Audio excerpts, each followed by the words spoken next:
On this week's episode, we're going to discuss the great outage. Who the heck is CrowdStrike and how did this happen? Welcome to Destination Linux, where we discuss the latest news, hot topics, gaming, mobile, and all things open source and Linux. My name is Jill. I'm Michael. And I'm Ryan. We're also going to cover Firefox's new feature you probably want to turn off. Plus, we got some Linux gaming and our software spotlight and more. Now, let's get the show on the road toward Destination Linux.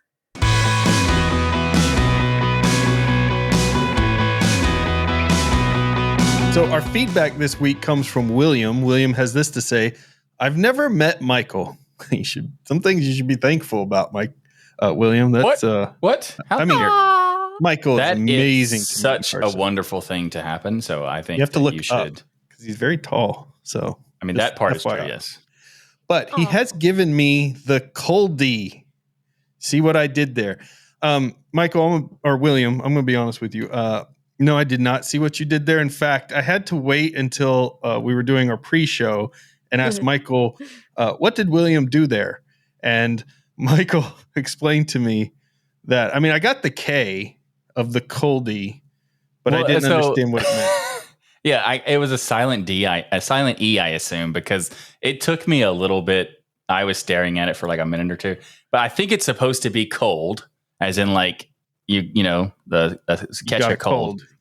And I think it's a silent E, but it was very confusing because when I first read it, I was like, how do you catch a coldie? What's a coldie? It's very clever now that I know what it is. But. Yeah, because the K and the D and the E are capital, so that's what gives it away. Yeah. If it would have just without the E, I would have been fine, but then you wouldn't have the DE part. So, you know, I get where you're going, William. Goes on to say, because of his incessant talking about KDE, we can agree on that. Incessant. I couldn't get the thought of it out of my head. It was like having a song stuck in my head, like a Taylor Swift song, I'm imagining, something like that. Or maybe one of the Britney Spears songs, you know, hit me, baby, one more time. That one just got stuck in. So did you say that because you can't actually remember a single Taylor Swift song? Oh, man, what's a good Taylor Swift song? I mean, I literally was about to say one. I was like, I can't think of there are thousands of songs. And I've listened to a lot of her songs because my kids like her songs sometimes. And my wife listens to it. It comes on the radio. You can't avoid it, but somehow it's not catchy enough to remember a single one. I can't even tell you a lyric right now. Like, I don't know if you just willed this into my head, but can you, Jill? Can you think of anything? And after the show, I will remember, but not right now. She's got so many popular hits. I can't even think of a word of a song she sings. Well, I know album names, and like she did the Eras tour, but I don't necessarily remember the individual song names. Huh. I love how this tangent totally worked. She is. She's very forgetful thinking about it. All right. So he got a song stuck in his head, and the only remedy would be listening to that song or remembering or having any idea what that song is. Yeah. No, he has a song stuck in his head but it's not Taylor Swift's. I like how you were able to call me out though on the fact that you could tell I went to Britney Spears because I couldn't remember a Taylor Swift song. As soon as you said it, you said Taylor Swift and then you switched. Like, why did you switch? Just say one. Then I was thinking, wait, I can't think of a single one. I have no idea. Yeah, but yet Britney Spears, I'm like on fire with that one. Yeah, of course. There's tons of them because you're toxic, apparently.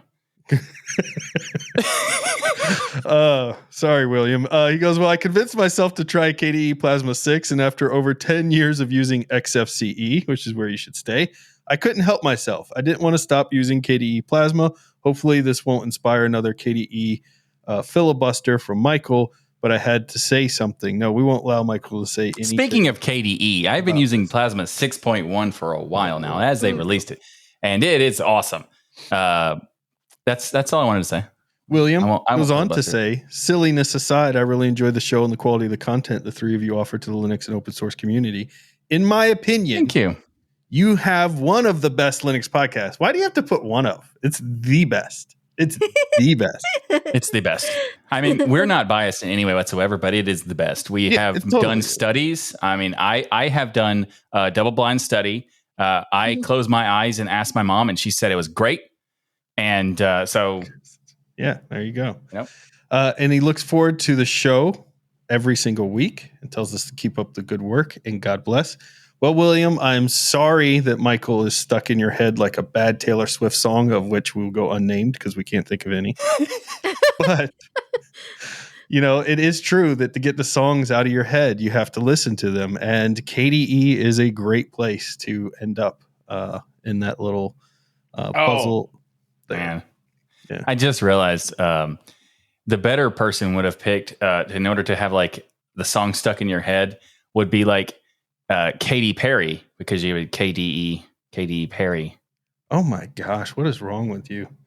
I just looked up some Taylor Swift songs. Ready for It. Are you ready for it? I think that's one of them. Yeah, No Anti-Hero. That's one of my favorites. I was trying Never to Shake heard It of it. Off. How could I have not thought of Shake It of Off? course. Okay. Shake it off. Shake it Okay. off. Yeah, that one's So Yeah. I popular. thought I I in don't my know why head, I spaced too. in my head I thought dust your shoulder off, but I was like, that's not her song. Dust So, your like, that- shoulder off. Go and Yeah, dust exactly. your shoulder off. Yeah, Shake It Like, Off is kind of the one that That's it. everyone knew who she was after that song. That was one Yeah. of her earlier songs. This is not an insult to Taylor Swift. It's just No. this is not our genre. So like that's We're it. just computer nerds. Linux I mean, nerds. I don't think this is going to get to Taylor Swift, to be honest with you, Michael. Like, I think we're safe. Uh, I don't think she'll hear about this and be like, You don't out in the know. media. I mean, you talked last week about how many Swifties are in the audience, so obviously they're going to Yeah. send it to her on Twitter and stuff. And I'm one of those people who I know the songs as soon as I hear them, but trying to think about them later because I haven't listened to them enough. I don't remember. Isn't I'm- that I'm very everyone similar. listening to music, though, Jill, that knows the song once they're hearing it? Because that would be just listening to music. There are Yeah. some people who can actually like remember the lyrics before the song is playing. And that's so You know, funny. See, most There are music, some people who could do that. yeah, most music I listen to is instrumental. So I'm you trained listen to the lyrics. You know all those lyrics. Yeah. Yeah. All right. Well, William, thank you for sending in your comments. If you want to be part of the show, send in your comments. We want to hear from you. You can send them to destinationlinux.net/comments, or you can put them on destinationlinux.net/forum. Either way, you might get picked to have your email read on the show, and we appreciate you being part of our show. You get to be part of our thank you, show by William. doing that. Yeah, absolutely. Oh, And that's also, if Brilliant. during this segment, let us know how many of you could not think of a Taylor Swift song Yeah. as we were talking about it. I'm very curious. So this week, there was no way we couldn't cover the news of CrowdStrike. By this time, you absolutely know the name CrowdStrike. It's probably, if you work in IT industry, a name that gives chills down your spine. Prior to this last week, though, I bet you a lot of people didn't even know what CrowdStrike was or did. That's true. I had heard of it only because I do news podcasting. So the only reason I'd heard of it before is because of like all the stuff they've been doing over for like 10 years or so. Yeah. But I haven't heard of them much. And apparently they are everywhere. Yeah. And apparently the world has been CrowdStruck. Well, there's no I such knew it. thing as bad coverage, right, Michael? Bad publicity? Is that what they Bad said? publicity. There's no such thing as bad publicity. There is such thing as making everyone who is your client hate you. There is that. There is that. Yeah. Yeah, and my brother had to use it in IT, so I've known the name for a while. Oh, interesting. Yeah. Well, now they're well known because they took about 8 million devices out worldwide is the estimated number there. So that tends to get a lot of people's attention. And a pretty big even number. today, we're recording on Wednesday now, Delta and other people are still trying to recover from this Yeah. outage. So it's a really big deal. But in case you're kind of wondering, like, yeah, now I've heard their name, but who is CrowdStrike? So they're a cybersecurity company. They're based in Austin, Texas. And they specialize in providing cloud workload protection, endpoint security, threat intelligence, cyber attack response services. And their flagship product is called CrowdStrike Falcon. And it operates like an antivirus, but runs constantly without user intervention. So instead of having to kick off a manual scan, it's always in the background kind of looking for anything. And the way it was described as well is that, you can, in a typical malware, unless a file is executing, it may not get caught. But CrowdStrike, rather, their software doesn't look at something as just a file that's running. It will look into, say, a folder of malware and see code that would run and say, hey, I'm going to flag that. There could be something here that's malicious, which, if that's the way it runs, that's pretty impressive, or something along those lines. Is pretty awesome kind of technology that they have there. I think that does sound very appealing. I could see why so many people would want something like that. Additionally, it offers endpoint detection and response and 24/7 threat hunting services, all delivered via a lightweight UI. Now, who wouldn't want that, Michael? A lightweight UI, all of those features. This sounds like a dream come true. So how did it 8 does million sound like a great thing that people would want. Also, until they, learn that this is literally, like, they're calling it it's like people saying it's like an antivirus, but the way it works is that it is a rootkit. It is got power to the entire kernel, like everything on your computer. You are effectively handing your computer over to CrowdStrike to do whatever they want, and including accidentally breaking the planet. Yeah, breaking the planet. Other competitors in this arena, like Palo Alto, has been around longer. And so I kind of looked at what are some of the differences, between these two products. And what I could get from system admins that were posting their experience in things is that Palo Alto didn't take out 8 million machines, number one. So that's a big difference between the two. There's a plus there. Some admins on the forum say the interface for Palo Alto is a little bit more outdated, maybe more difficult to utilize, or there's multiple tools is kind of the consensus that I saw, again, reading through the forums. I've not utilized this tool myself. Multiple UIs to do the same thing that CrowdStrike does in one UI. So you can see, like Michael said, why this would be a very appealing product that took out estimated 8.5 million machines or more. And so how did this happen? Did they try to, distro hop right before they released a patch or do a show, for instance? Are you trying to give me, you're trying to like mess with me on this show? In the CrowdStrike segment? In the CrowdStrike segment? How dare you? This is what I did is in no way anywhere near bad as this. But yes, Michael was our CrowdStrike today. He was our CrowdStrike. We started late because Michael decided to distro hop right before the show. And his comeback was, you do this all the time, Ryan. The difference is when I do it, it works. And when Michael does it fails. Everything works. It is not my fault that the most popular browsers would not load. Okay. I don't know why. I couldn't get Brave, Vivaldi, or Google Chrome to load on the machine. So I was like, okay. And by the way, the service we use to do this requires one of those. Yeah. So I would have used Firefox if I didn't have to do that. But that's why it stopped me from using that system. Everything else was really good. In fact, I played Rocket League on the machine and it was great. Yeah. So you tested everything but what you were supposed to, which is very similar to CrowdStrike here, which we're going to get into. What happened? Okay. Good, Ryan. In my defense, you're right completely. Never mind. So what happened is a faulty patch that they didn't test well went out, and this caused a kernel panic in all of the machines that it went out to, which created this blue screen of death that even made it on the news. People would have be in news studios, and all the machines behind them would have the blue screen of death instead of the images and stuff, and had the little window. It was really bad for Microsoft. That was hilarious. Yeah. It was bad for Microsoft. And a lot of people blamed Microsoft, even though they had nothing to do with it, other than the fact that software like this can even exist on their machine. Yeah. That's ridiculous. I've heard that the EU forced them to make that possible. I don't know if that's true. I heard it on like a comment on YouTube or something. So take that with a gigantic mountain of salt. But this is an interesting thing because the amount of companies that were affected by the blue screen is just crazy. It's effectively endless because the different types of industries and stuff that were all hit. Yeah. Like that, everybody knows that airlines were impacted because of the photos were everywhere about the planes being shut down and the flights all being canceled and that sort of stuff. And then, but it also goes all the way to our precious Starbucks, people. Yes. You could not get your $5 latte. I lost it. Well, you know what's funny is I have literally 6 Starbucks within walking distance of my house, and one of them wasn't effective. And I actually, it's the manager I know, and I said, "You're using Linux, right?" And he goes, "Yeah, I have Linux a lot in my machine."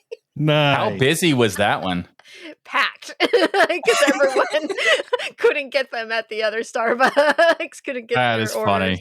funny. Now, I'm a little spoiled, and I don't. My wife found this drink at Starbucks. It's so good. It's low calorie and it tastes delicious, and I can never remember it, and because I'm old. So in my standard notes, if you can see here, I have the Starbucks order written under Starbucks order in standard notes, so that when I go to a Starbucks, I can read venti ice shaken espresso made with vanilla sweet cream instead of milk with no foam, and that is my go-to Starbucks drink that I could not get thanks to CrowdStrike. Mine is a venti hazelnut oat milk shaken espresso.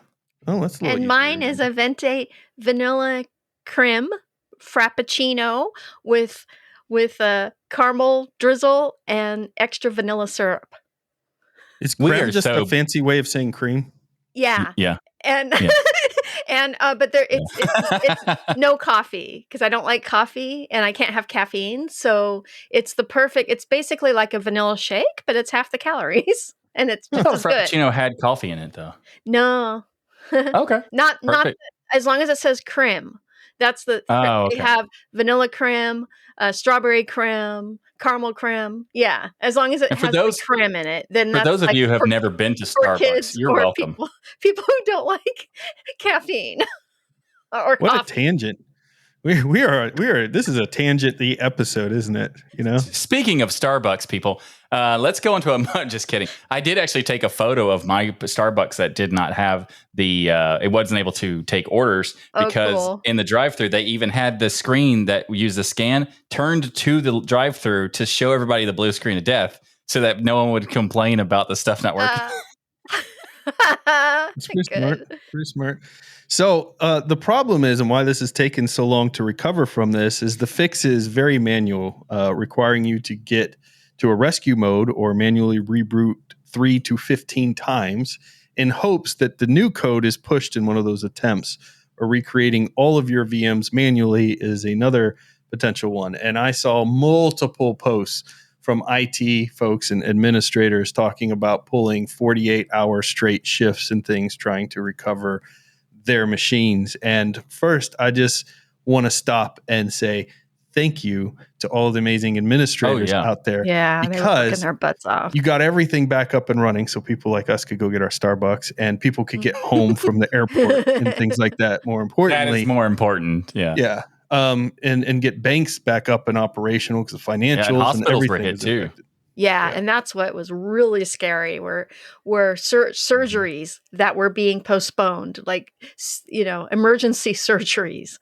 Yeah, that's pretty scary. This is a really big deal. Yeah, it was a horrible thing that happened. I mean, we're making a little bit of jokes because of the whole Starbucks thing, but it was very impactful, and thankfully, a lot of people have been able to get back to normal operations, but there are still people who are dealing with this even now, because like Ryan was talking about how it's very difficult, and it's not just you have to do the reboots. Like some people are talking about you got to do a bunch of reboots. Like you got to go to them physically and do the recovery stuff. Correct. Yep. And that might not even work too. Yeah. Like you might actually have to reinstall the whole thing, which would be a nightmare. But especially when you're dealing with thousands of machines. We're not just talking about like my one server over here. You're talking server farms with thousands of machines in them, like that were all impacted simultaneously. Yeah. So I also saw that there were some IT folks that were saying they would work 48 hours straight and their management was still looking at IT like they were the problem, like they were mad at them and never said thank you and stuff. So that's why I wanted to take the time to especially say thank you, because I know some of those work environments suck, and it's terrible not having a great boss or even a good boss or even a decent boss that wouldn't defend all the work that you guys are doing to get this stuff up and running. So yeah, it's very important, and it's at this point it's like a thankless job. So we want to put it out there and like thank you publicly to everyone who's involved in that. Also, I had someone who told me recently I went to a Linux user group, that's a local Linux user group, a LUG for those who are aware of that acronym. It was very interesting because when he gets there, he was like, you could see he was tired. Exactly. And he told me that the crazy part is that it happened on Friday. He started his job at this particular job that was affected by like hundreds of computers on Monday of that week. And within 4 days of having that job, it was just what a disaster. Oh my goodness.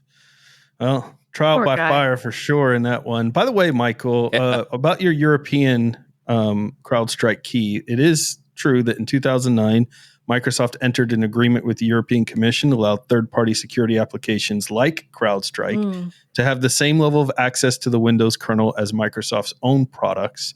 And this rule was intended to address competition law issues in Europe.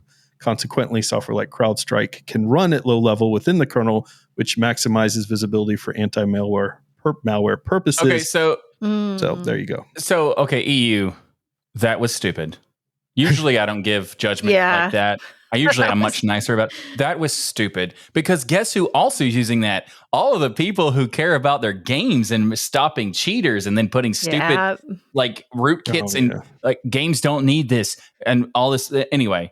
That's a really strong point, Michael. Like here you're talking about a tool that's purpose is to stop malware, and they've got a lot of neat tricks up their sleeve. CrowdStrike really does have some really cool technology they've implemented through the years, and we'll get into obviously what they need to do to be a little better.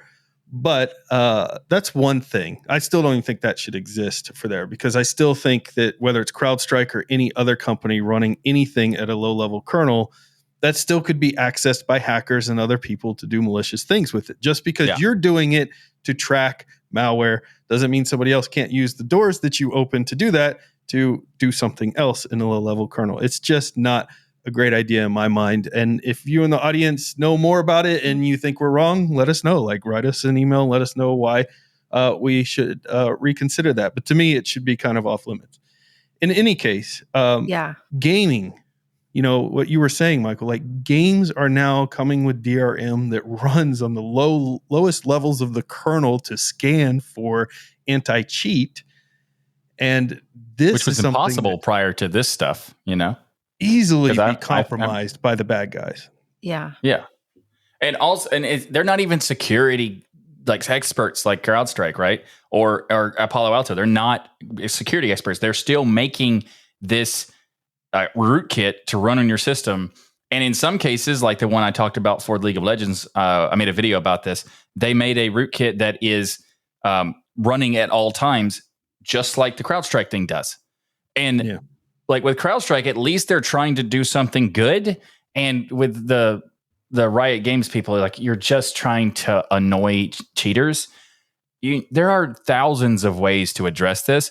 This is not a good one. In fact, it's not even a great idea, because people are instantly getting notifications when the game kicks them out, telling them why they're being kicked out, like, because they know what they just did.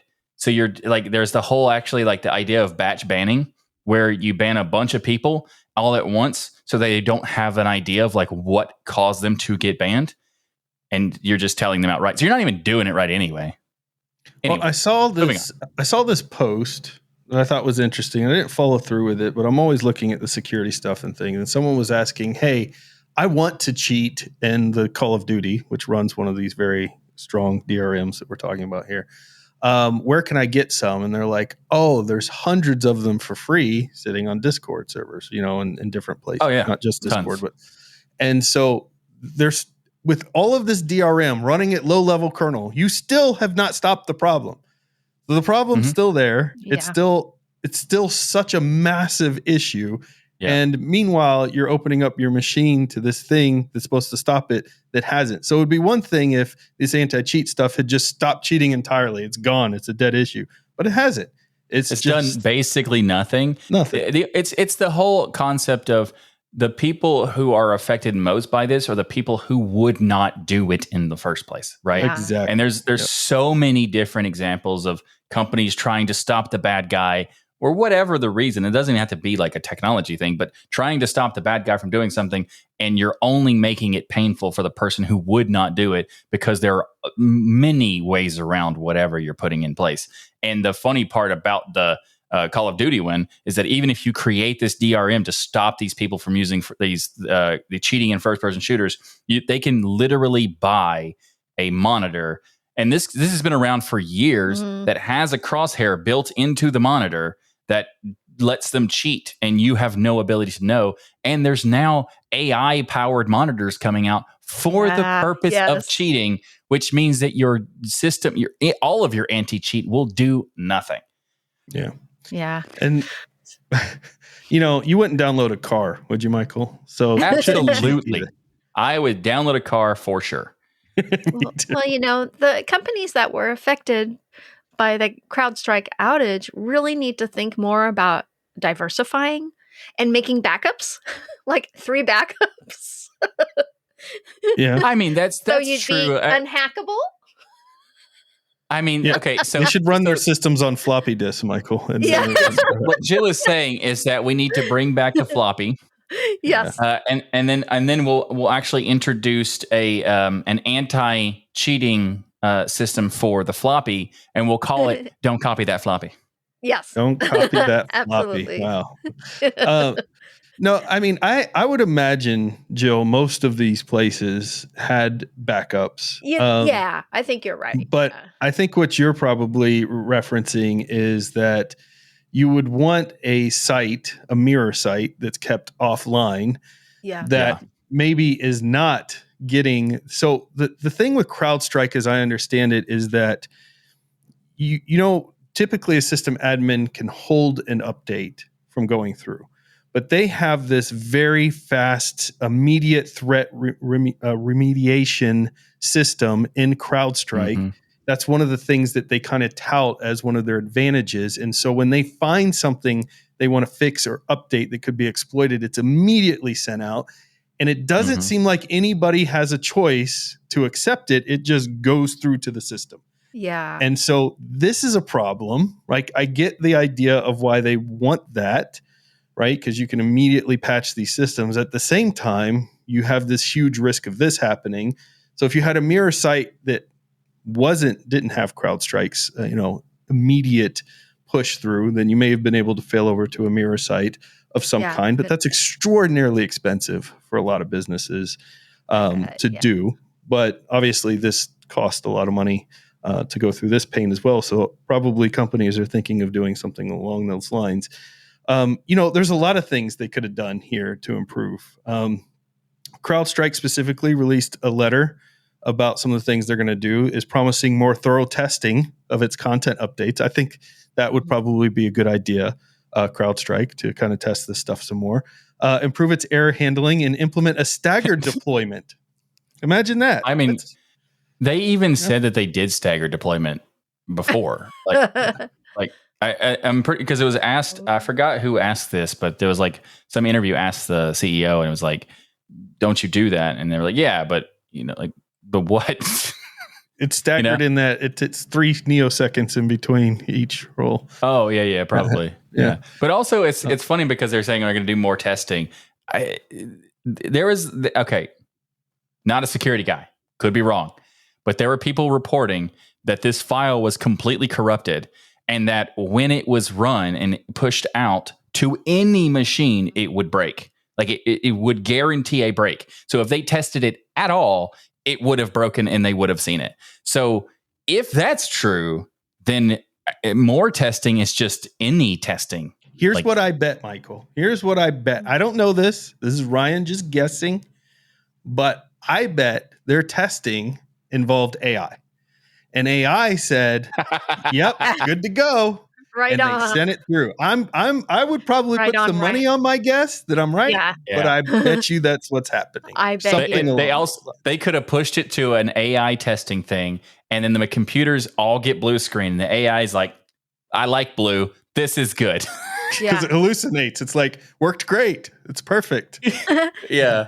Well, I wanted to bring up something that was also in Michael's recent video that he did about the CrowdStrike It was a very shenanigans. good video. You should check Yes. it out, people. So I knew from even before Michael's video, I knew it had been tested on Linux because I remember my brother saying that they had tested it on Linux. But at the time, he didn't feel that Linux needed this this security. They didn't need to spend the money on the security for Linux, but of Mhm. course they needed it for their Windows machines. So Yeah. and you were saying in your video that the Linux was not affected anyways by this particular update, even if it was installed on Linux, only on Windows. Right, because it was a content file for stuff that they were looking for Windows machines. So it wouldn't have been able to affect it because it wouldn't have been running against any Linux Yeah. machine or Mac, because you can also get CrowdStrike on Mac as well. Yeah. And that wasn't affected for the same thing. So it's interesting that these things are happening, but it all goes down to the fact that they could not have, like, I don't know for sure, but if they tested even once, I think you're right, Ryan. I think it had to have been just they did some silly nonsense AI thing and didn't actually test it a single time. And that's the only the Yeah. only way it even makes sense that this would get past anything, either that or no testing at all. AI fell. Yeah, because all these companies are so. And listen, I like AI. I think it can be a good Absolutely. helping hand at times. But companies who are relying on it with all the dreams and promises are finding themselves in situations like this. So I also heard that Linux had dealt with CrowdStrike in April with Red Hat specifically had kernel That's true. crashes Yeah. due to Well- CrowdStrike software, and so you would Yes. think back then they would have said, hey, maybe we need to do some more testing Ryan, before we do some releases and stuff. But this is not the first time they've botched a release, apparently, based on what I'm reading in the news. But that's not how tech works anyway. Tech does not preemptively make sure their stuff is good. It's once something goes bad, we'll figure it out. When bug happens, we'll figure it out. And I mean tech in the sense of like the big tech corporations are typically on that side, because if nothing goes bad, then no one can be aware that they didn't do anything. So there's that. But the funny part about it is that this thing that happened with Red Hat also happened with Debian, and I think another one. I forgot the other one, but it's not this. It's not the same exactly, but it also is similar. But it's funny because it just shows how few people actually use CrowdStrike on Linux, because I had never heard of this happening until way after this whole outage happened. So people were like, well, don't be too cocky because we have it. It also affects Linux. Linux is not as good. It's like, except for when the system crashed, it kernel panics, it will reboot. Yeah. It will reboot. And you can also just choose a prior version if you're in something like Fedora. Yeah. Exactly. And in Grub, you can just fix it and everything. Right from Grub. And the interesting thing is CrowdStrike is going to take care of people who have worked hard on this. They are giving their vendors a $10 Uber Eats gift card for all the suffering and stuff. I'm sorry, that was my reaction too. Well, okay, first of all, why is it not Starbucks? Good point. Okay. Second, I guess you could use it. You could use it Uber Eats with Starbucks, but whatever. Now I'm curious why DoorDash, they're probably going to get mad at this, or Grub, whatever. And the second thing is, those were jokes. Is this true? This is, I'm not joking. This is literally in the news that they are going to give everyone a $10 Uber Eats card. So if you worked 48 hours, you didn't get to see your family, you started getting delirious from lack of sleep, you stayed up all night fixing this issue CrowdStrike created from their lack of testing, rest assured you can Uber Eats $10 worth of food to yourself. And I don't even know what you can get for $10. Maybe one taco, and then you've got the $5 delivery fee plus the tip. So you can get a taco on CrowdStrike. So this is okay. First, I genuinely thought you were kidding. When you said it, I thought you were kidding. Okay. As the marketer of this here show, it would have been better to do nothing, give nothing, because this sounds like we're gonna do something for everyone affected, but you're also giving something so meaningless that you might as well do nothing. It's more of like, oh, hey, we've broken the world, and now we slap you in the face with a $10 gift card. Yeah, like it's just bad. If I worked for you, by the way, I would have definitely quit at that point. But if I had worked for you, I would have recommended you not do that, because first of all, you're going to get probably sued by the people who you chose Uber Eats, and the competitors would be like, why do you pick them? And ridiculous. But also because it's effectively an insult to everyone you have affected. And it's even people who are not like the admins and people who just going to the airport and couldn't get on their flight. They might have lost hundreds of dollars. They might have lost their opportunity to do whatever they were going to do, and now they can't do it. Like $10, you get a $10 Uber Eats. It's a slap in the face. And I mean, you might as well just call yourself Will Smith. Oh, no. Well, to me, it reminds me of when you see these companies that are like, hey, sorry, you're not going to be able to get a bonus this year. The company's not doing as well as we wanted, or we didn't make the profit goals. Here's a pizza party instead. It's kind of like that, the pizza party for the office. And then also a week later, hey, we're getting our executives get bonuses and whatever. Yeah. Check out our new Maseratis. The executives are all driving. But did you enjoy your pepperoni pizza there? Yeah. Sorry, we couldn't afford a Supreme. You can only have pepperoni. It's just like National Lampoon's Christmas Vacation all over again. Exactly. Well, look, CrowdStrike. I know this is easy pickings right here, but you kind of made it easy because you didn't test the software correctly. And when I think about software testing and people who do it right, OpenQA is one of the things. Oh, that's a fantastic thing. Yes. Yeah. So for those who have never heard of this, I'm so glad you brought it up, because I am basically like a free marketer for them, because anytime there's ever some kind of testing, I always bring it up because, by the way, for those who don't know, OpenQA was made by SUSE/OpenSUSE. I don't know which one actually made it. I think it was OpenSUSE, but also a lot of the people who are in OpenSUSE are employees of SUSE. I don't know. Which explains the whole rebranding thing that they're trying to do.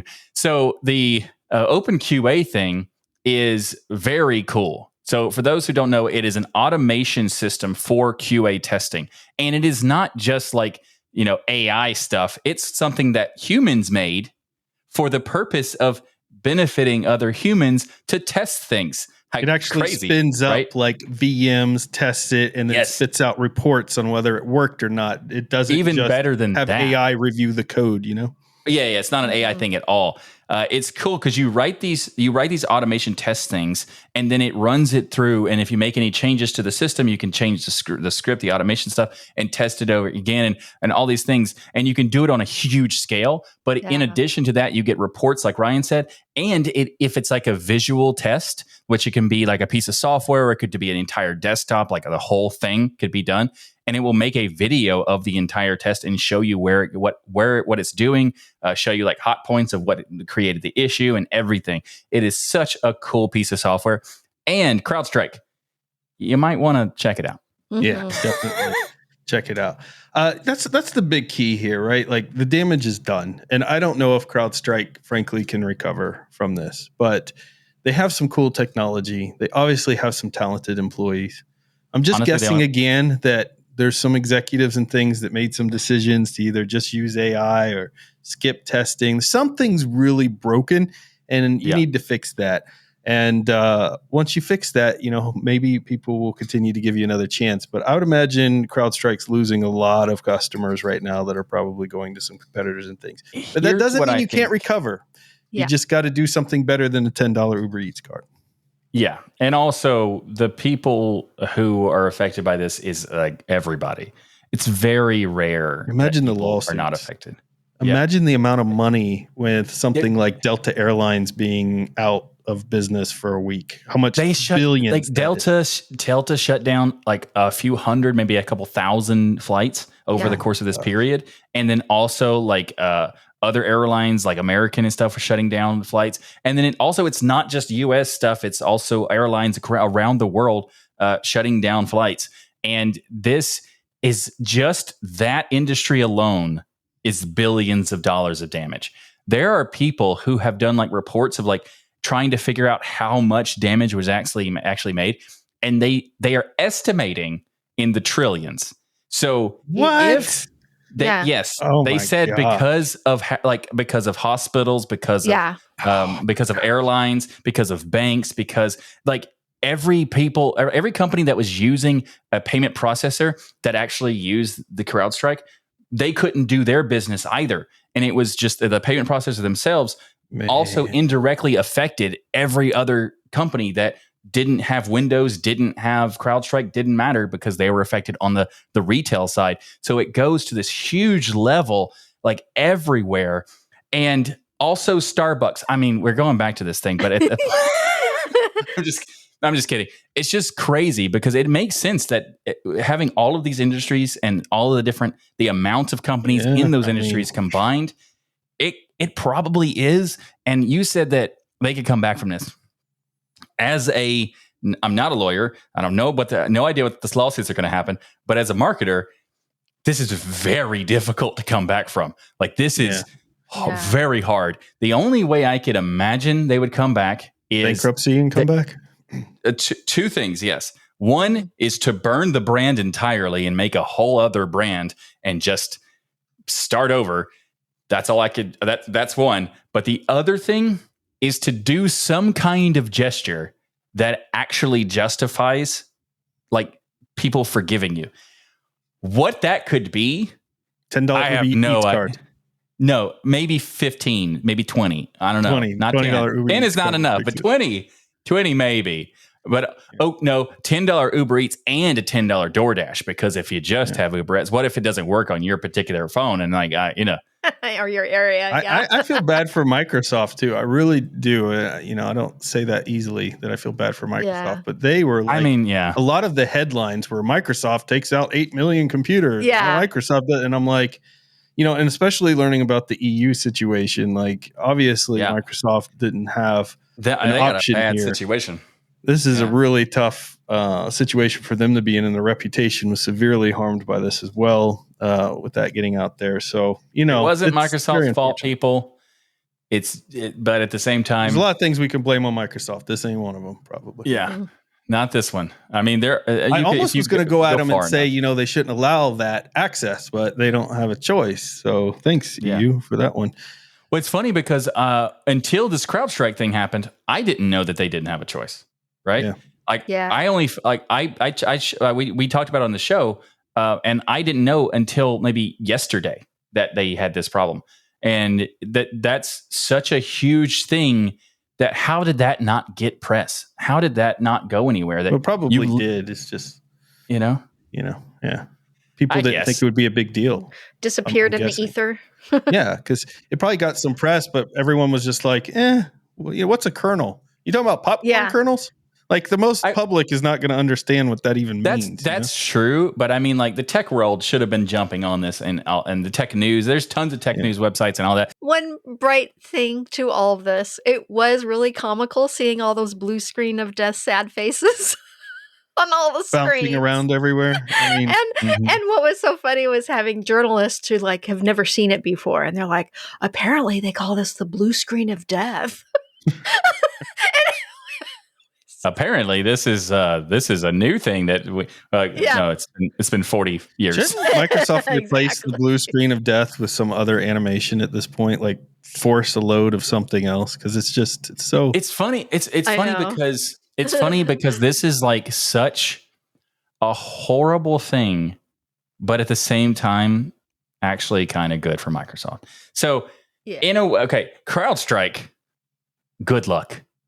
Microsoft actually, this is bad press that is good. You know, the whole no good, no bad press sort of thing. This is bad press because everybody's talking about Microsoft. Everybody's talking about the blue screen of death. And people were like, why do they have a blue screen of death? Why did they modernize and redesign the blue screen of death? There's been many versions of it, and it's always blue. Why? Because it is actually a marketing thing. It's consistent. It is. It even has like the sad face in it, so it gets people to talk about it.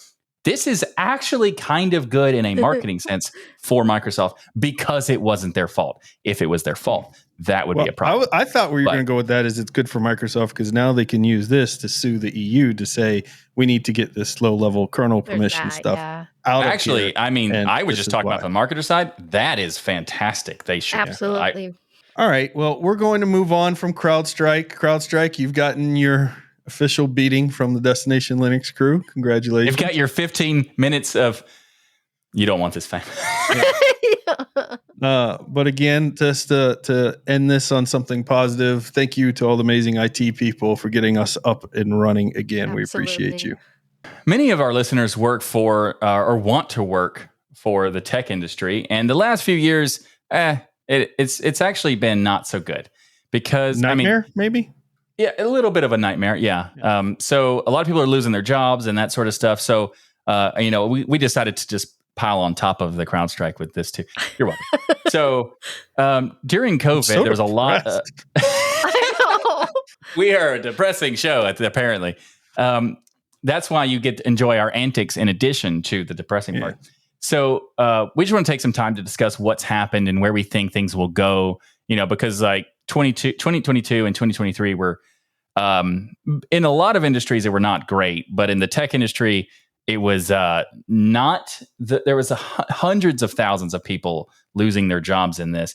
And Ryan, what did you call it when you were talking about it? A bloodbath? Yeah, that's it. So it was like a bloodbath for people to lose. Like the amount of people losing it is just crazy. Yeah, it's kind of crazy. You read the Reddit forums and you read the news articles. And first of all, there's always this very variable spin that people put on things. So you'll read one article and it's like, more jobs created than ever before. And you're like, oh, that sounds great. And then you go look and it's like, tech sector lost 100,000 jobs last year. And so you're like, okay, these two aren't really adding up. And so you realize that the jobs that are coming back are not necessarily the jobs that were kind of the hot commodity. Oh, yeah. Back in the day. So this year, as an example, so 2020, 23, we lost hundreds of thousands of jobs in tech specifically. There's much more of that than that outside of tech. But this year, they've already lost another 60,000 tech jobs. And if you're reading the news, it's across 254 companies. And you've got like Tesla, Microsoft, Amazon, TikTok, Snap, Kaspersky, Salesforce, Intuit, just to name, some of the tech companies that have announced, that made the news, I should say, that they were having big tech layoffs. And additionally, nationally, the number of jobs has gone from, in 2022, 2 jobs per one person looking down to 1.2 jobs per one person looking, according to the U.S. Bureau of Labor. So tech has been hit very hard. And this is weird to come from, in COVID, it was like they couldn't get enough tech people. Yeah, it was booming. And then, after COVID, what's happened is you've got what they're saying is a correction of the overhiring, which I think made sense early after COVID, but at this point, I think a lot of the job loss beyond, is a little. It's just an excuse to use AI to ruin everything. AI, I think a lot of it is AI, and I think it's not AI actually doing the jobs the people it's replacing. It's the executives saying it's going to, I think, replace these jobs. So let's go ahead and get rid of those people. That's what I think is happening a lot. So it'd be awful if they just did it because AI was better, and it's still in principle like you're. Like the whole idea of trying to make the most money as possible, I get it. I get why you'd want to do that.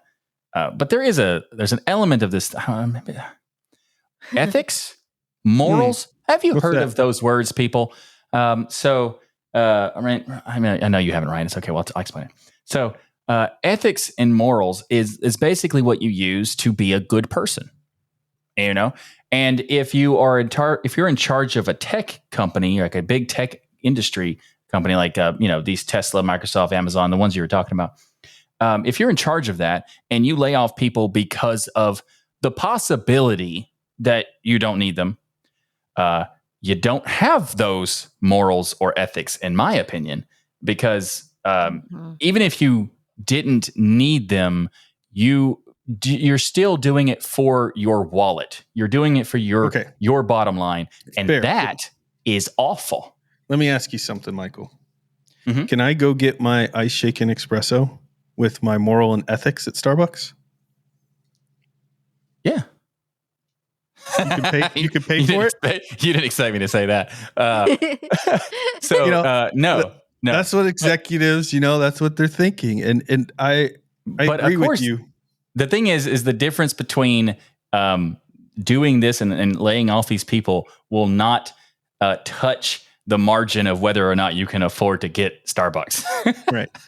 I agree with you. I think that it's almost like there's a bunch of company executives sitting out there and they can't wait for the idea of getting rid of their employees because AI is going to replace it. Like they're excited about I can't wait to get rid of those people. This AI thing is going to get rid of them. I'm so excited about it. I'm going to fire them before it even works. I hate them so much. By the way, we're all one family. We're all one family here. But I hate you so much. I cannot wait until this thing can replace you. You're not an employee. We're family. Oh boy. Okay. I didn't know you're going with that. That is fantastic because the amount of companies that say that, which by the way, no one believes that because that's a stupid thing to say. I know they want to make you feel like, oh, you're a very important part of it. But you know what also is hilarious? We're all a family here. Yeah. There's also a saying at the same time, do not work with family. What are you talking about? That is the stupidest idea of promotional. Anyway, that's hilarious. But also what you were saying about the whole CEO stuff, or whatever, looking forward to firing people. There was literally just a couple weeks ago, I saw a post on LinkedIn where someone was bragging about how many people they fired. Yeah. This is crazy. You're proud of it. Yeah, absolutely. Horrible. It's bad. And, this has affected a lot of people who are fantastic at their jobs. They have very good credentials. There are people who probably got laid off that were excess, or people who, you'll see the memes and things about people who sat at home and watched Netflix and worked an hour a day. Yes, there's that stuff. And there's still those people now, by the way, even after these layoffs. That doesn't go away. Quiet quitting, whatever you want to call it. But there's also a lot of very, very talented people that got caught up in this just because of the greed and things. And of course, if you look at the profits that are coming from these tech companies, highest ever in history, they're just booming. So, it's not like they needed the money and things. So it's very unfortunate, but, we do have on our forums an area where you can post job postings and things that you find. So that is something to definitely, if you're aware of jobs in your company, you work for a company you think is great, go put those job postings on our forum because a lot of people are out there looking for jobs. I feel bad too for the people who are just starting. They get out of college and they're just trying to get. Oh yeah, what a time! Yeah, I mean, it's just been so rough out there. So if you're still in college and you're thinking about what kind of major you should have, business. Get a business degree because it's universal to go to whatever. Blah blah blah. But blah, if blah, you're blah, just blah, getting it. That I'm so good at advice. You already know what you're supposed to do. That's how good I am. That's why. But it's interesting because, you're saying, they're getting out of college and they don't have the ability to do any work. This is such a crazy thing, and this is not just the tech industry, but the tech industry is the notorious one of letting people go for the weakest reasons possible. Right? Yeah. Now, there are some companies in the tech industry, in fact, that are possibly letting people go for the sake. We're not saying all of the tech industry are these giant corporations. It's also there are going to be cases where someone was let go because they just couldn't afford to have them. They're not making the money because some of the stuff is, people are pulling back their spending. We have an issue with advertising on the show. You may have noticed that this episode does not have an ad. Or the last one either. And the reason is because the marketing and the advertising industry is Budgets kind of dried up. taking a lot of hit because of and this has been going on for the past year or so, maybe even a couple years at this point. But it's getting to the point where companies are afraid to advertise, which is I'll put my salesman hat on for a second. That's the perfect time to advertise because people are not advertising. So anyway, but by the way, to your point, like we have patrons that support this show and keep it going. And if you all don't start stepping up, we're going to have to fire Jill live on the show. I'm kidding, Joe. Jill, just go along with it so we get more patrons. Yeah, Jill, pretend that's even possible. Just pretend. We're teasing. We would never. No one would listen to the show anyways if you were gone. I mean, let's imagine that we pulled if we got rid of Jill, that would be effectively us pulling our own CrowdStrike. Could you imagine? Can you imagine doing it live on air too? Like, Jill, you're fired. like Vince McMahon of the wrestling thing. But then Jill would stand up and be like I needed you all anyways. You suck. And then she would. You can't fire me. I quit. Yeah, there you go. Oh. Even if we Jill. Yeah, even if we pretended to do that, I think we get hate mail for it. I think we're going to get hate mail just for suggesting it, as a joke, even. Probably. Yeah. Okay. Yeah. We're kidding. Yeah, Jill. I know. Jill. Ryan is easier replaceable than Jill. Of course. Michael is the easiest to replace. He obviously would go first. Oh, I set that up too well. Dang it. Yeah. I knew you were going to say something, but that was, dang it. Well, in all seriousness, though, if you guys don't start really increasing the patronage, we're going to remove a penguin from Jill's background for every month that we don't get. Oh. For every month, we need to get 10 new patrons One every of the penguins month. If get we fired. do not, we're going to fire a penguin. Hashtag save the penguins. Well, something that is true is that the tech industry, always seems to be behind other industries in terms of growth. There has been a lot of growth in tech in the medical industry. That's huge right now. I know a lot of people have gotten jobs in the medical industry. Very much. Yep. In tech. But, this it was reminding me of the .com crash in the early 2000s, that took a long time to recover from, but we eventually did. It just took a long time. Sure. That was several years. Also, technology at the time was not as advanced as it is now. Correct. It'll probably recover much faster than that one. But I mean, so. It's such a pain to fix this problem. If it was we just need to reboot, it'd have been haha, that's funny. That was a funny mess up. Yeah. But what actually happened is just, it's a bad thing. So it'll probably be another week or so. But I mean, probably more than that. But at least for some companies, it'd be a week or so. By the way, CrowdStrike is hiring for a tester. Not joking. So, oh my goodness gracious. Yeah, they need not just one, but thousands. So, go check out the CrowdStrike. Jill, they only need one to run all the AI tests. Well, that is true. I guess you're right.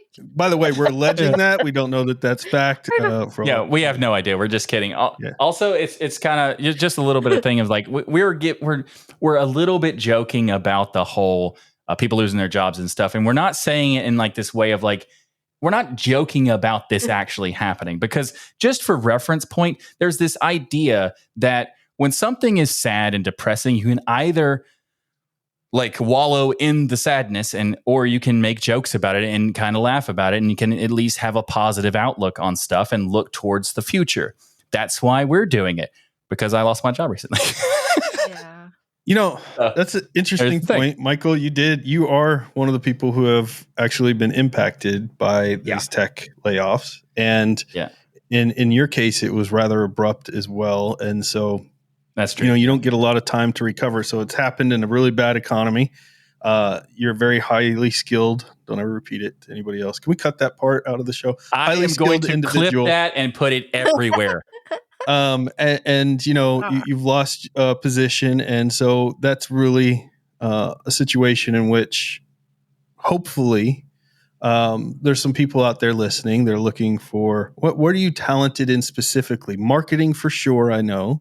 Website development for sure, I know. But what do you want to do, Michael? I mean, the amount. I mean, I like doing all this stuff. So I used to be like an entrepreneurial type, and I learned that I like that stuff, but I like doing the actual work more than that stuff. So like marketing of any kind, I've been doing that for over 20 years. And I also do design, graphic design, product design, interface design, like all sorts of stuff there too. I mean, technically I'm a writer, I guess. I am a professional published writer. That is actually true. But also, if you want media production, I've done that a few hundred times, Yeah. But 300 times. And so times. That's just this one show. Yeah. Michael is one of the most energetic. He's really so good at talking with people. Seeing him at Southern California Linux Expo, just talking to everyone that comes by about the network, he has such charisma, and he would benefit any work area. In fact, he'll make the marketing or the advertising or the videos 10 times better, and has lots of good dad jokes with it. The dad joke. Very true. Okay, listen, for any potential employers, just know you can deal with the dad jokes. That's like a non-compromise, a part of his contract. Unfortunately, that will be in my writer when we have this interview. Like it's going to happen. It's not even that I want to do it. I don't have a choice. They just come out of me. But I wasn't talking about this because it was like a pitch to get a job or anything. It was just more of like, I wanted to let you know that we're talking about it in the sense because like it also affects us, me specifically. And I wanted just to kind of like, I'm making jokes about it, but that's also because I don't want to be sad either. Well, so I think this is important to cover because there are so many people I see dealing with this, and people take this and they look at themselves and say, I'm not talented enough. I don't have enough skills. They take it upon themselves. Yeah. And this is not something to take upon yourself. This is not completely an economy thing. That doesn't mean you give up. You got to keep pushing. You got to get out there, start finding ways to network and build your network out and things like that. But just know that this would be an impossible economy for a lot of people in tech to find a job in. So don't give up. Keep pushing. And if you find something and you think Michael would be good for it, give him a call and then ask him a question like, "What's his biggest weakness?" And then let us know what he says in the actual interview, or record the interview and release it on a video. That would be great. Thank you. Okay, so that would be funny, but first of all, there's no such thing. There is no weakness. And when people like, so when most time you do an interview and people are like, "Hey, what's your biggest weakness? Tell us what your biggest weakness is." And people are like, they'll give this jokey thing that's like, "Well, my biggest weakness is I work too hard." Exactly, I care too much. That sort of stuff. My biggest weakness is that I am so confident there is none. So don't even ask me another follow-up question. We are finished with this question. Now let's talk about how awesome I am. And then that's the best part. Because I think that, okay, this is not interview advice. Don't probably say this, but don't follow anything Michael's saying, by the way. I was about to do like a follow-up joke on this. And I was like, yeah, this is genuinely, if you like, everyone has a weakness. So genuinely tell them what yours is. And, but anyway. No, that's terrible advice too. Do not genuinely tell them what your weakness is. You go with the canned, my weakness is I work too hard. I care too much. You work 120% and you're loyal. What I'm saying is you tell them something that is real and then twist it to show that this is actually a good thing. That's what this proves? Saying. How dumb interviews are. Like how most of course, yeah. I was not saying tell them that you don't like you're not good at being on time. Do not tell them that. Especially horrible group interviews. Oh my God, I've had to do those most of my life. That's the worst. Interviewing people for the jobs I've been on. Not fun. Anyway, if you are looking for someone who's a marketer, or I'm pretty good at sales too, or I could be the face of your company. I could be the person who is like marketing, but also the person who is on the camera talking about how good it is, as long as it's good, and that sort of thing. And I'm good at all that, as you can tell. Maybe But CrowdStrike needs someone to help them with their marketing. But Yeah. I was about to say, unless your company is named CrowdStrike, I don't think I want to do that. No, go for it, man. That's the one to go to, because they can only go up from here. You know, That's true. Once you hit the floor, you can only go up. you can only go up. You can only improve from here. So I think there's a lot of opportunity there, even opportunity for them to get bought out, frankly, probably because their stock's going to get hit pretty hard. So we'll see. Yeah, it's going to be very how cheap. that all goes. That's good for whoever buys them.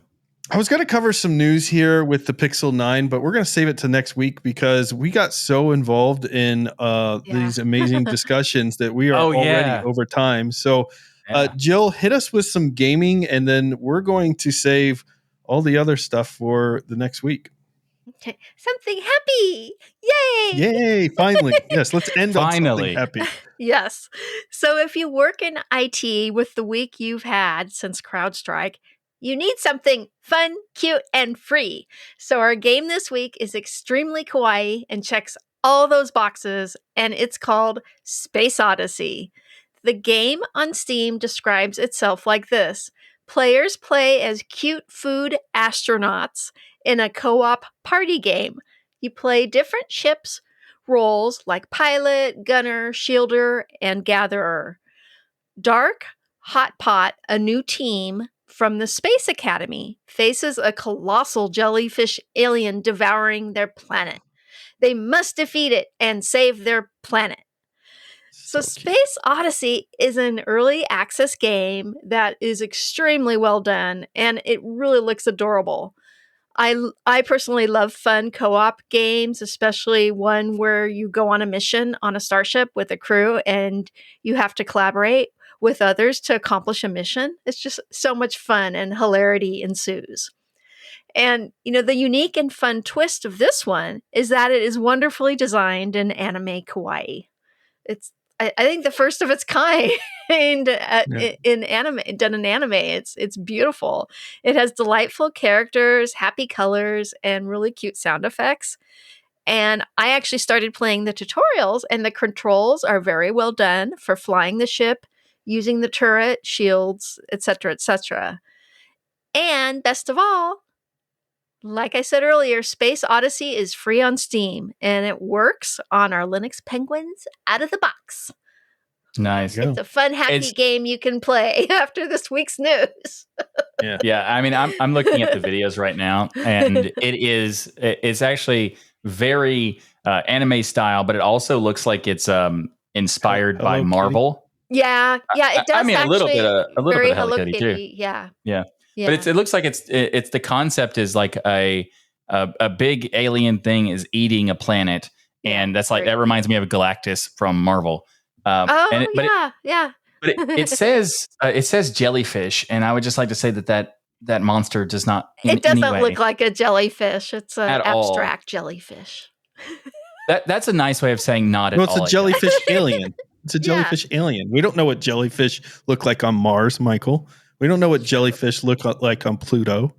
They don't exist on Mars for sure. But I can tell you that because here's the reason why I'm saying it doesn't look like it. It's because, Ryan, a jellyfish is a word that is describing an animal that is here. So you could just call it a big monster blob thing, and that's better than calling as a marketer. You really suggest they change it to big monster blob? Huh. No.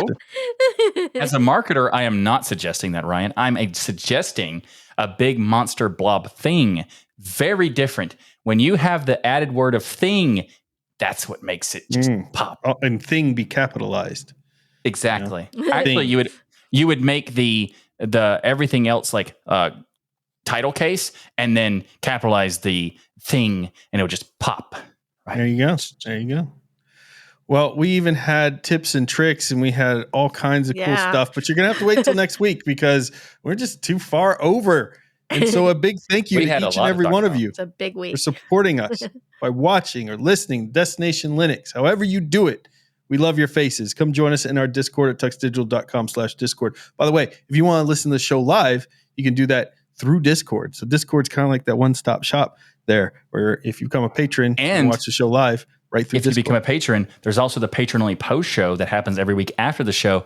And the patrons who are here right now are going to get the information that you would have gotten on the show if we didn't go too long. But see, that's why you become a patron. You get to help the show, but you also get the extra content and you get it early because help us help you. Yeah, exactly. Help us help yourself by helping us help you. There you go.